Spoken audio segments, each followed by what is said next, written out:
Bon, salut tout le monde, aujourd'hui je vais vous montrer comment j'ai fait pour construire mon support pour transporter ma tank à gaz une tank à gaz de 5 litres avec avec mon support pour mon weed eater de Watt ou tout autre weed eater.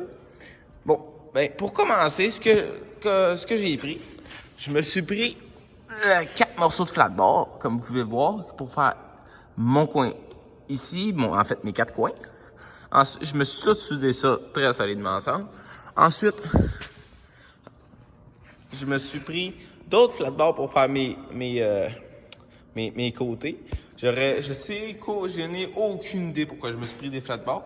Parce que j'avais juste à me prendre ça, puis ça m'aurait premièrement fait beaucoup moins de travail à la place de tous les souder ensemble. En fait, mes soudures sont à l'intérieur. Je ne sais pas si vous allez pouvoir bien voir. Ensuite, comme vous pouvez voir,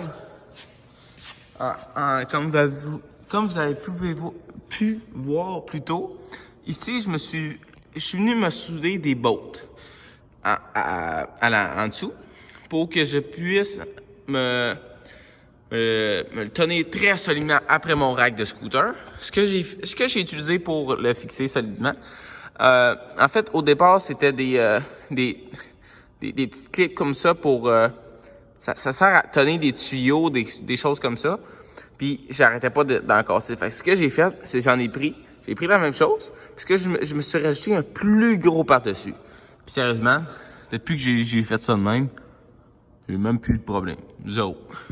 Ensuite, un peu plus tard, ce que je me suis fait, je suis venu me ressouder d'autres flatboards sur des côtés comme ça, avec un bout de tuyau.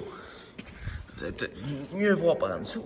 Attendez, si je suis capable de me rendre là.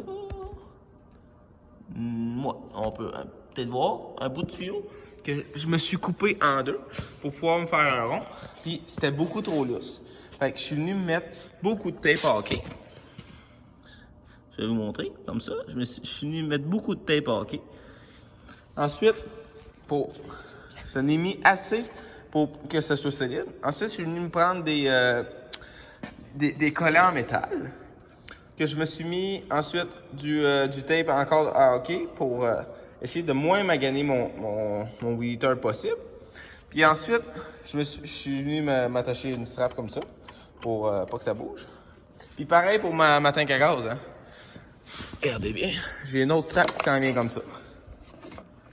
Voilà, qui vient s'accrocher ici, dans le coin là. Qui vient s'accrocher ici. Ensuite, c'est très solide, ça ne bougera pas de là. Moi, ce que j'ai comme weed eater en ce moment là-dessus, c'est un DeWalt 20 volts qui marche avec des batteries 20 volts ou des batteries FlexVolt 60 volts. Et c'est la même chose. Puis, sérieusement, là, si vous voulez vous acheter un weed eater électrique, allez vraiment voir ce weed eater-là. Il est surpuissant. Il n'y a rien quasiment qui l'arrête, à part les grosses branches à peu près grosses de même. C'est fou comment il est fort. Parce que dans le fond, moi, j'ai rien qu'un contrat de gazon, puis c'est le garage de ma mère, qui est Techno-Diesel, qui est le plus gros garage de poids lourd au nord de la Nodière.